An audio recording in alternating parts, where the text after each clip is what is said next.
I still remember the exact time because my phone burned it into my brain like a warning.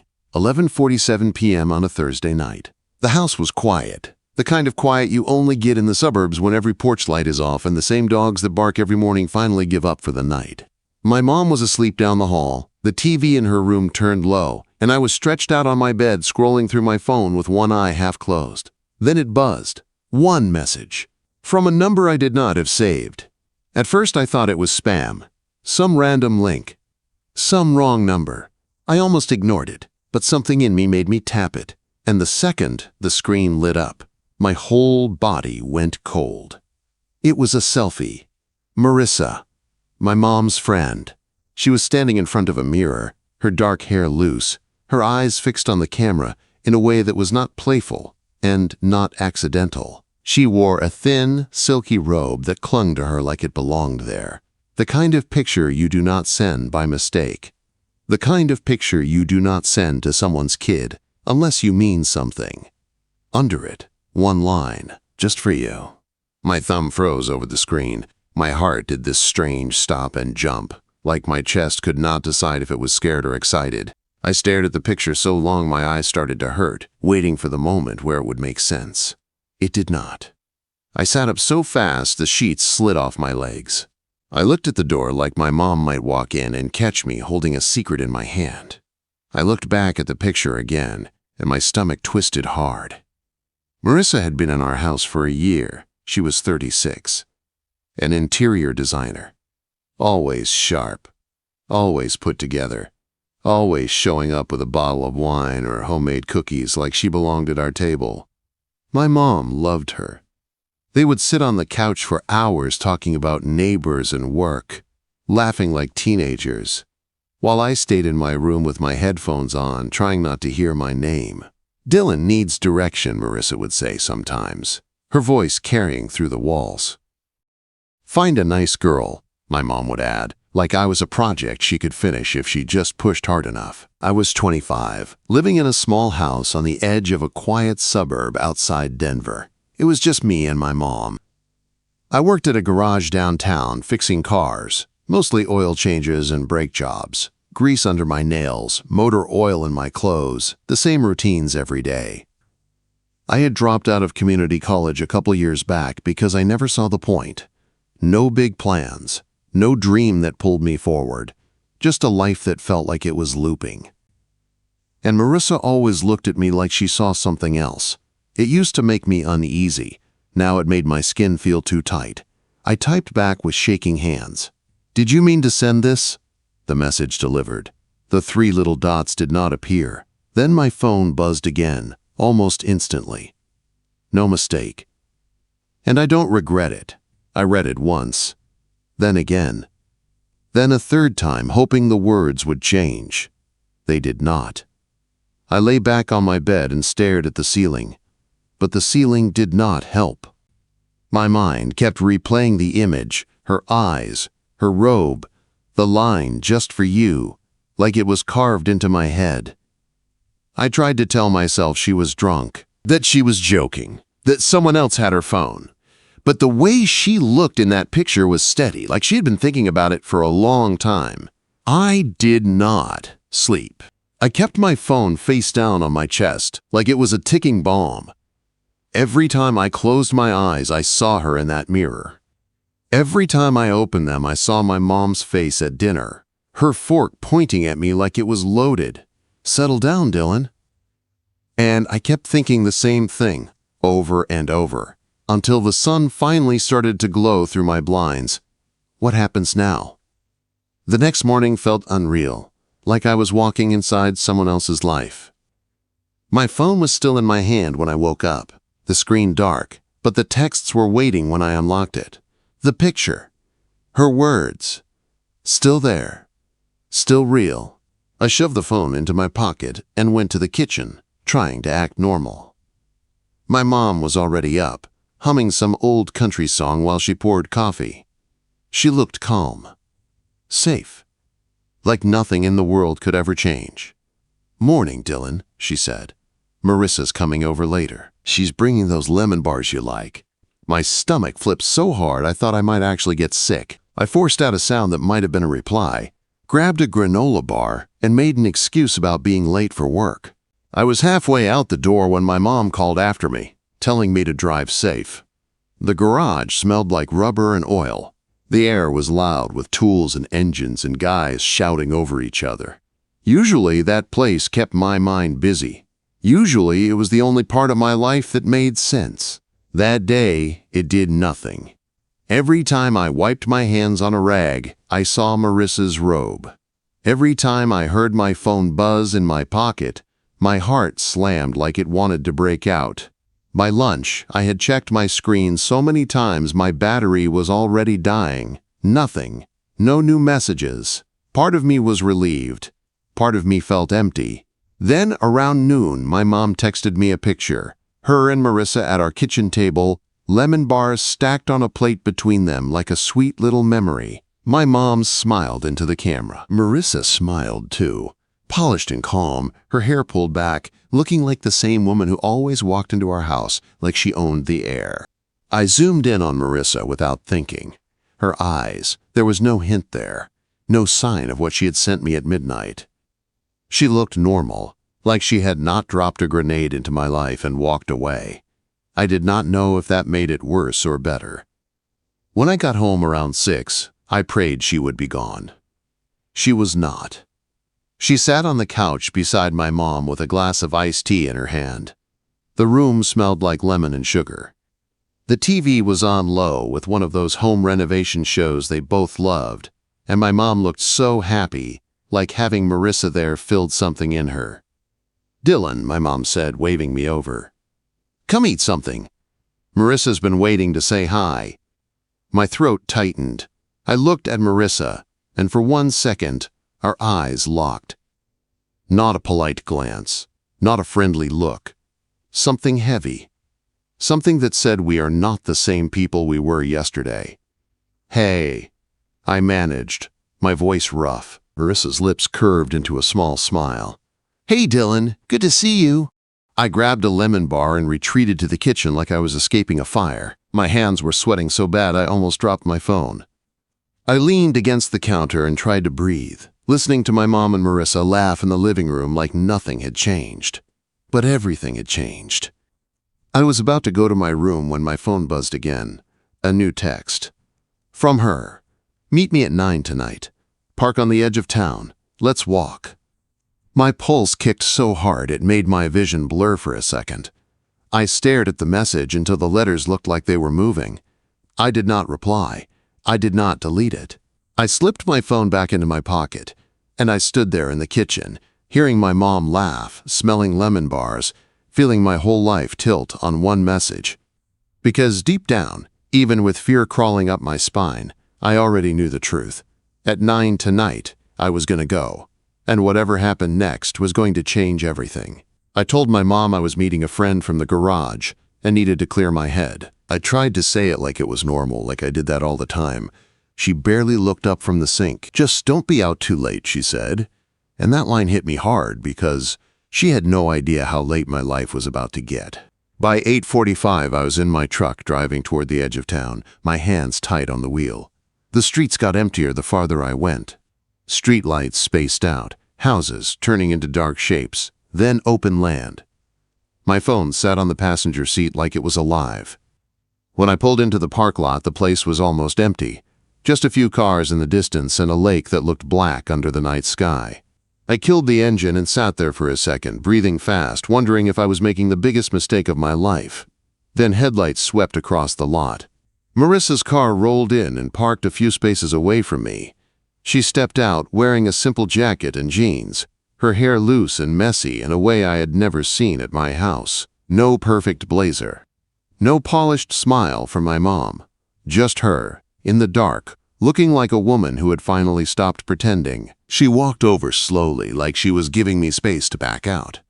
"You came," she said. "Yeah," I answered, and my voice sounded smaller than I wanted. She nodded once like she was relieved, but she did not smile. Not really. Her eyes stayed on mine, steady and serious, and it made my chest feel tight. We started walking along the path by the lake. Gravel crunched under our shoes. The air smelled like cold water and pine trees.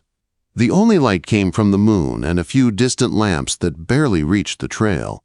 For the first minute, neither of us talked. It was not awkward, just heavy. Like we both knew we were stepping into something we could not undo. Finally, Marissa spoke. "I should not have sent that picture," she said. Not because I did not mean it, but because it was reckless. My throat felt dry. "Why did you send it?" She slowed down, her hands tucked into her jacket pockets. For a moment, she looked out at the water like it might give her courage. "Because I was tired of feeling invisible," she said quietly. "Tired of pretending my life is fine when it is not, and I do not know why. But last night I just thought of you." That made my heart pound harder. I did not know what to do with those words. I was not used to being someone's reason. I forced myself to ask the question that scared me most. "Why me?" Marissa stopped walking. She turned toward me, her face soft in the moonlight. "Because you do not pretend, Dylan," she said. "You do not try to charm anyone. You do not act like you have everything figured out. You are real. Messy, maybe, but real. And I have been around people who smile through their lives like it is all perfect. You are not like that." I swallowed, my chest hot. "That is not a compliment," I said, trying to joke. But it came out flat. She stepped closer, not touching me, but close enough that I could feel her warmth through the cold air. "It is the best kind of compliment," she said, "because it is true." I stared at her, and I could not stop my eyes from dropping for a second to her mouth, then back to her eyes. I hated how much I noticed her, how different she felt outside my mom's living room. I took a shaky breath. "You know you are my mom's friend." Her jaw tightened like she had been waiting for that. "I know," she said, "and I hate that I am doing this. But I also hate that I cannot stop thinking about you." My pulse raced so hard it felt like it was shaking my whole body.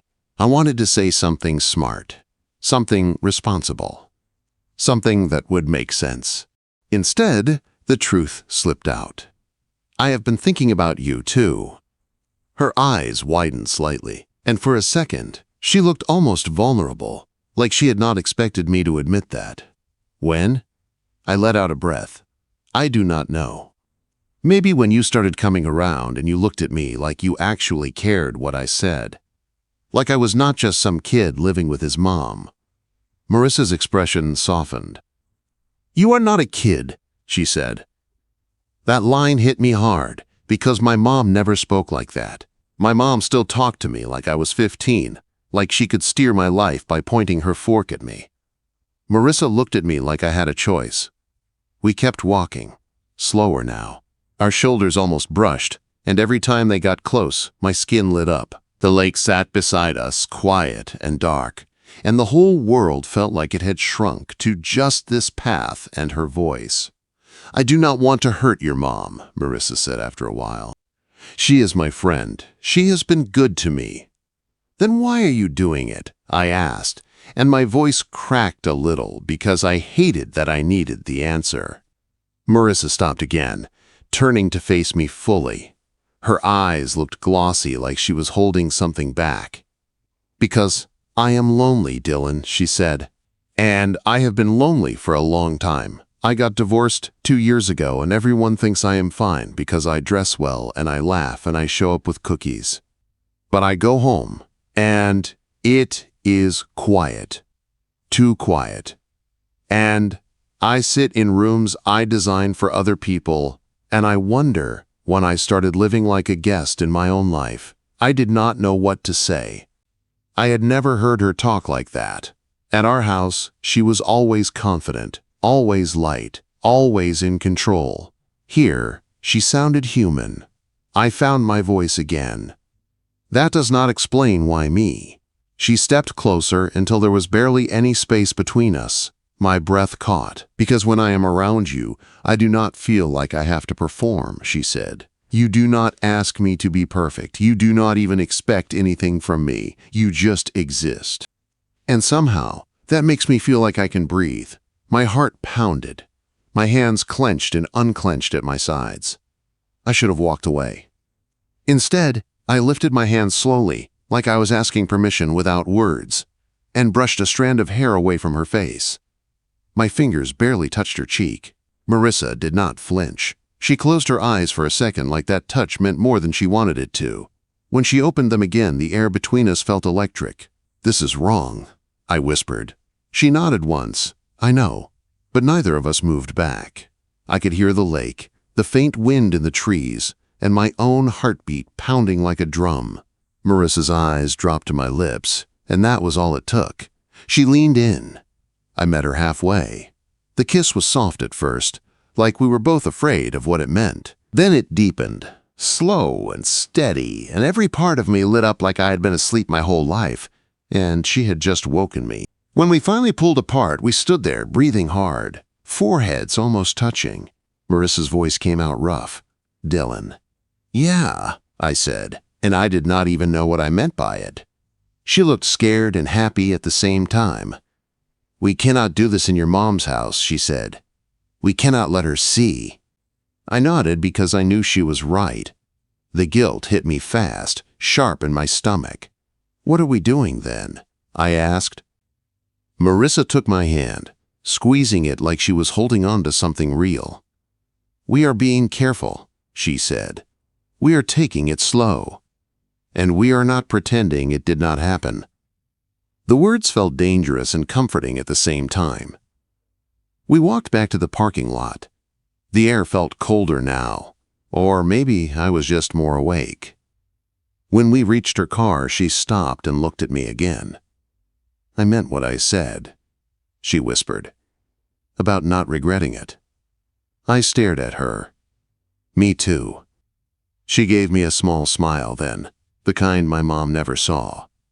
It was not polite. It was private.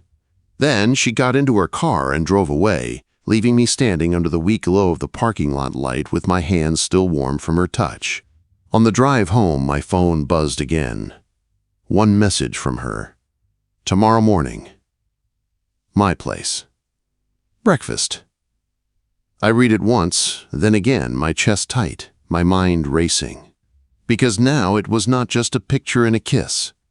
Now it was a choice. And I knew, as I pulled into my driveway and saw my mom's kitchen light still on, that the hardest part was not meeting Marissa in the dark.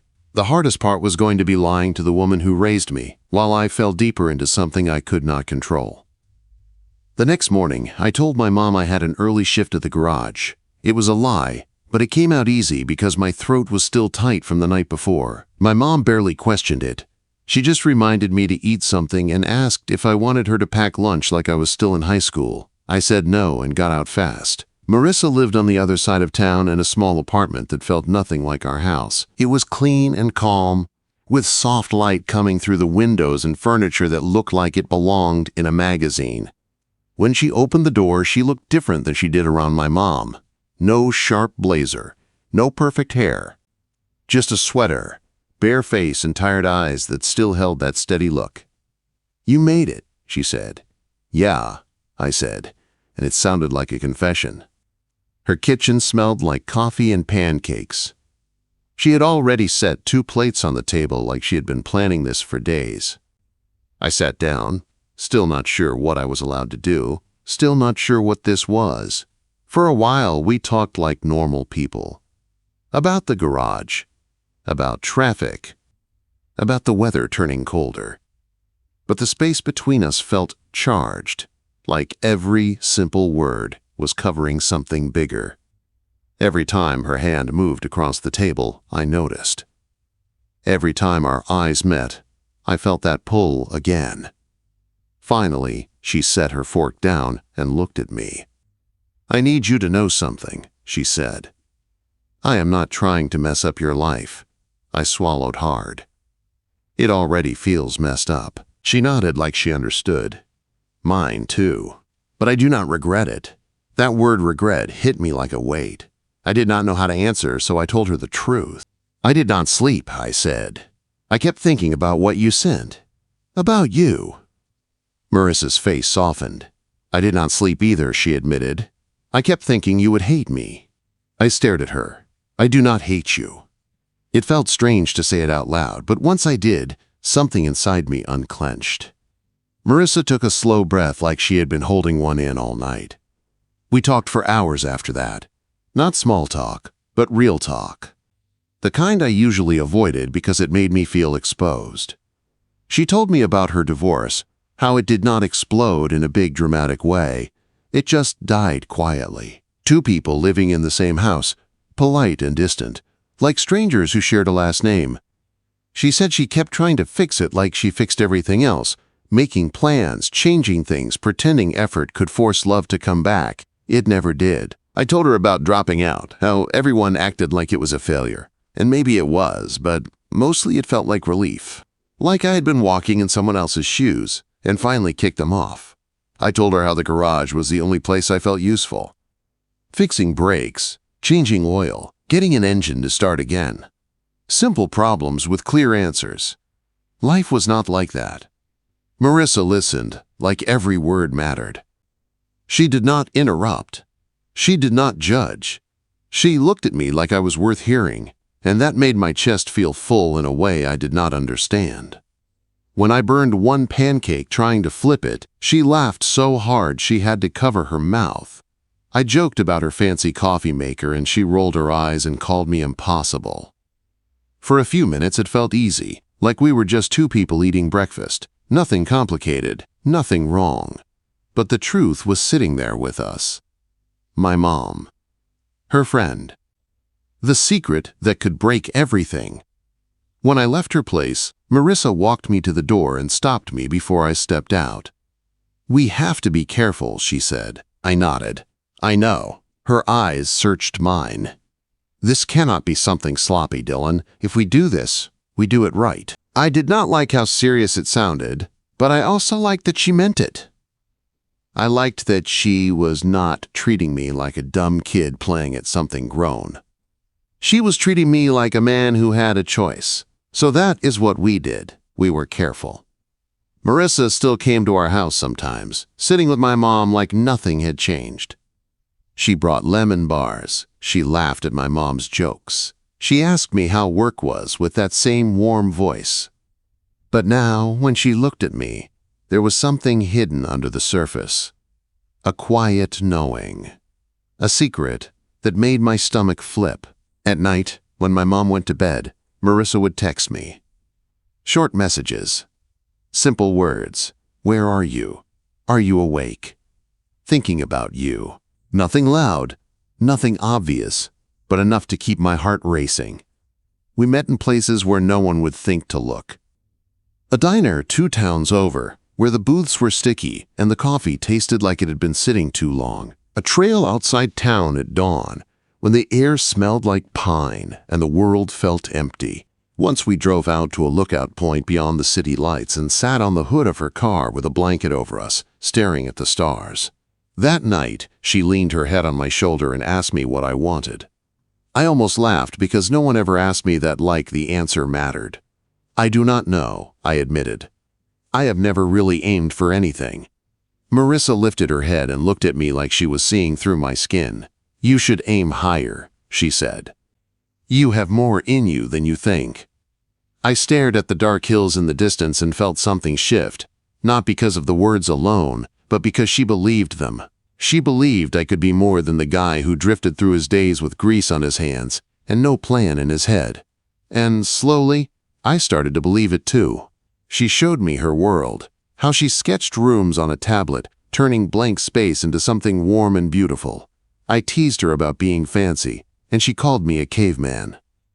I showed her my world too. One Sunday, when the garage was closed, I brought her there and taught her how to use a wrench without stripping a bolt. She laughed when she got grease on her fingers and I wiped it off for her, my hands shaking a little because touching her still felt dangerous. Everything between us grew like that, quiet but strong.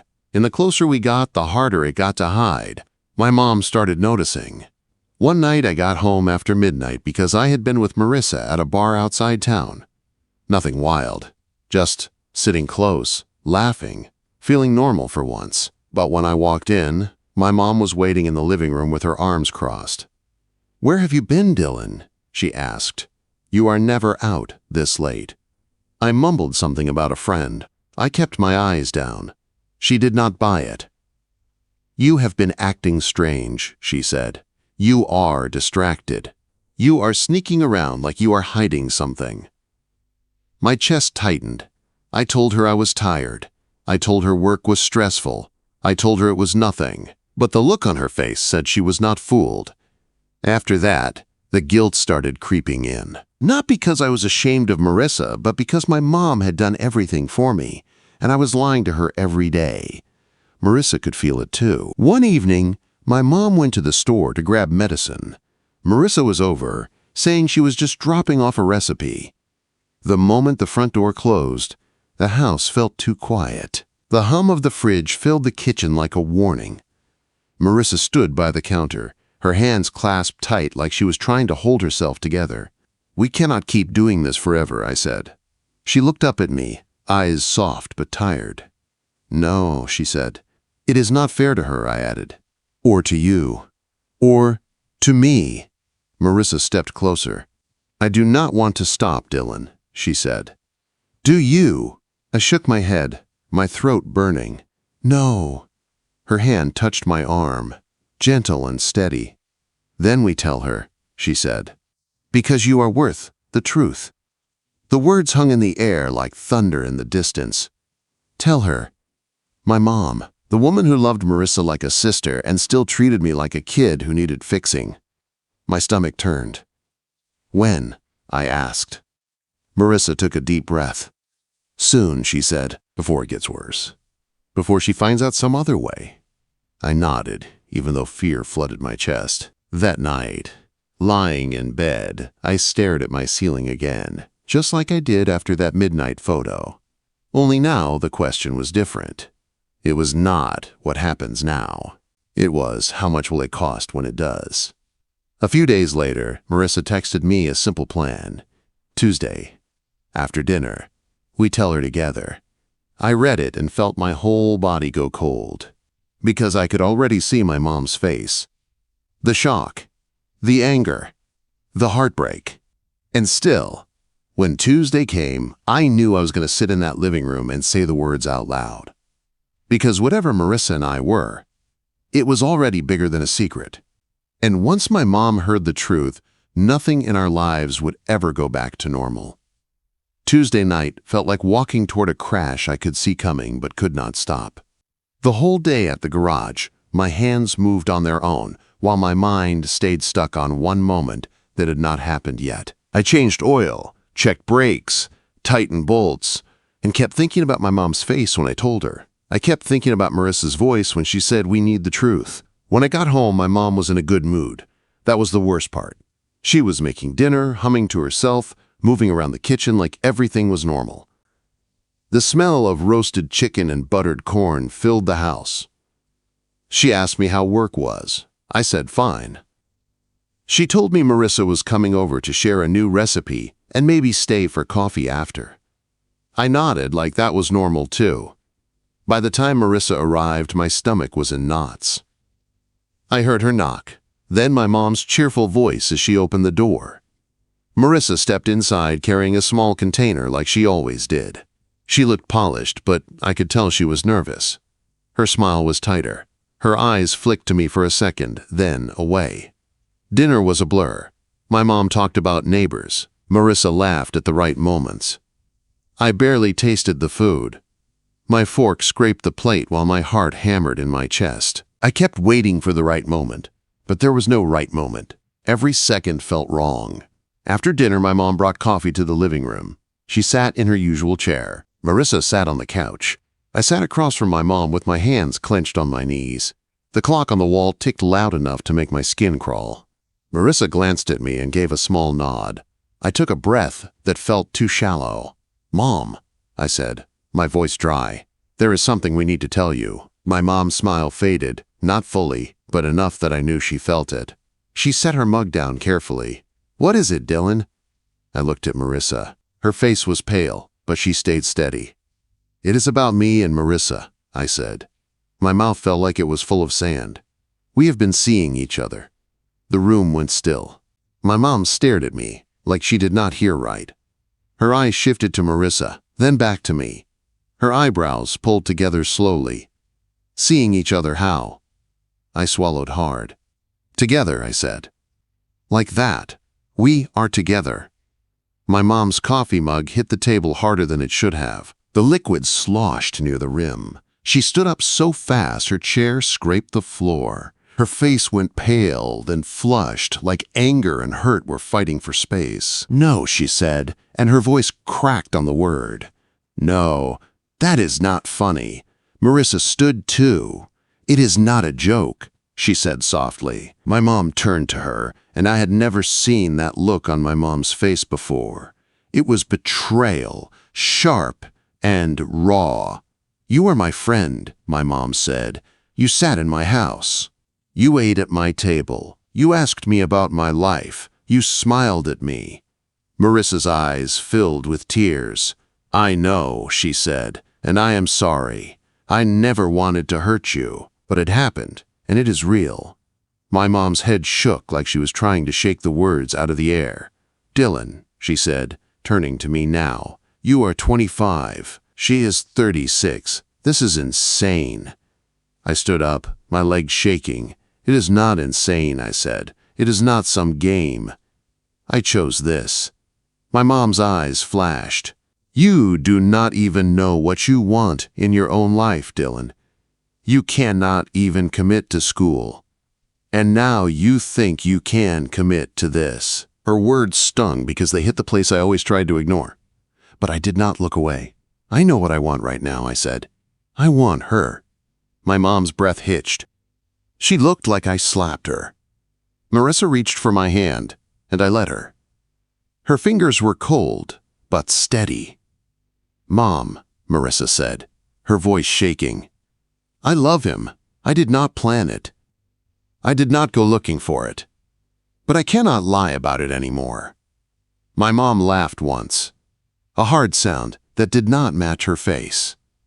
"Love," she repeated. "You are telling me you love my son." Marissa nodded, tears spilling now. "Yes," she whispered. My mom's mouth opened like she wanted to say 100 things, but only one came out. "Get out," she said. I froze. "Mom, get out," she said again, louder. "Both of you, get out of my house."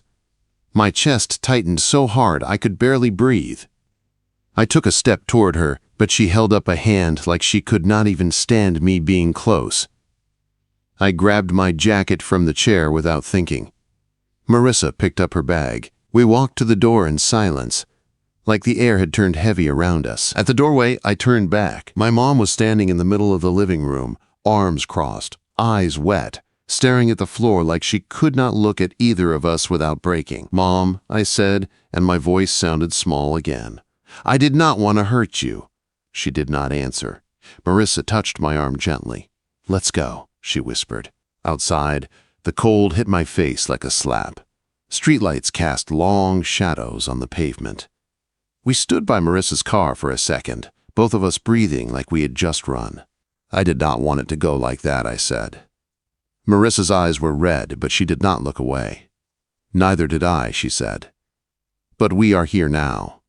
I looked at her. My chest hurt, not just from my mom's anger, but from the truth that my life had split in half in one night. "What now?" I asked. Marissa reached for my hand again, holding it tight. "We figure it out together," she said. I did not go back inside. I could not. I drove to Marissa's place, grabbed a bag from my room when my mom was still in the living room, and left without another word. The silence between me and my mom felt like a wall I could not climb. Marissa's apartment was quiet when we got there. She made tea we did not drink. We sat on her couch, my bag on the floor, both of us staring ahead like we were trying to understand what we just did. I felt empty and full at the same time. I felt guilty and alive. I felt like my life was finally moving, but it was moving through pain. Marissa leaned into me, her head on my shoulder. "We chose this," she whispered. I wrapped my arms around her. "Yeah," I said, "we did." The next few weeks were hard. My mom did not call. I did not go back to the house. Every time I looked at my phone, I expected her name. It never came.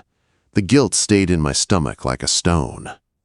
Marissa and I built a new routine because that was all we could do. We met each day like a decision. Some days it felt easy, like we were finally honest. Other days it felt like we were walking through a storm with no shelter.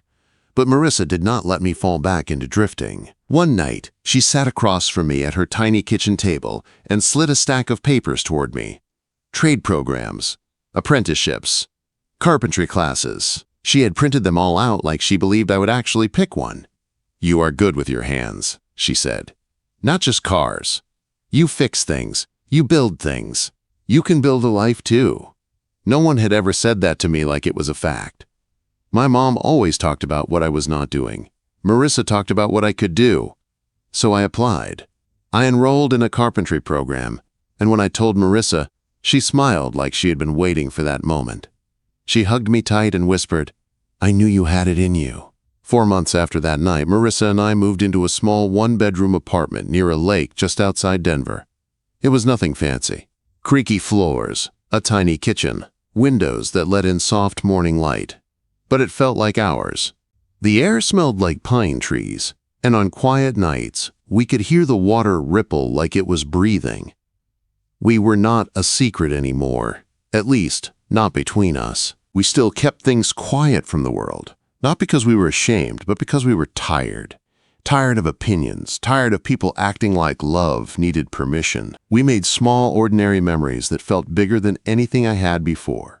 I taught her how to fix a dripping faucet, guiding her hands on the wrench until she laughed when water sprayed everywhere. She taught me how to bake lemon cake, and I covered myself in flour like an idiot, making her laugh until she could not breathe. We walked by the lake in the evenings, hands laced, cold air on our faces, and for the first time, I felt like my days were not repeating, they were building. Still, my mom stayed in my mind like an ache. Then, one afternoon, my phone buzzed. A message from her. "I'm not ready to talk, but I'm glad you're safe." That was all. No forgiveness, no warmth. But it was a crack in the wall. I stared at the screen until my eyes burned. Marissa sat beside me, watching my face. "Is it her?" she asked. I nodded. Marissa rested her hand on my knee. "She loves you," she said quietly. "She is just hurt. Give her time." I leaned back and let the air out of my lungs. Time felt like the only thing I had left to offer. That night, Marissa and I sat on the hood of her car by the lake, a blanket over our shoulders. Stars spread across the sky like someone spilled light. She leaned her head on my shoulder, and I held her hand. "You ever regret it?" I asked. She turned her face toward me, her eyes steady, soft, sure. "Not for a second," she said. I swallowed hard.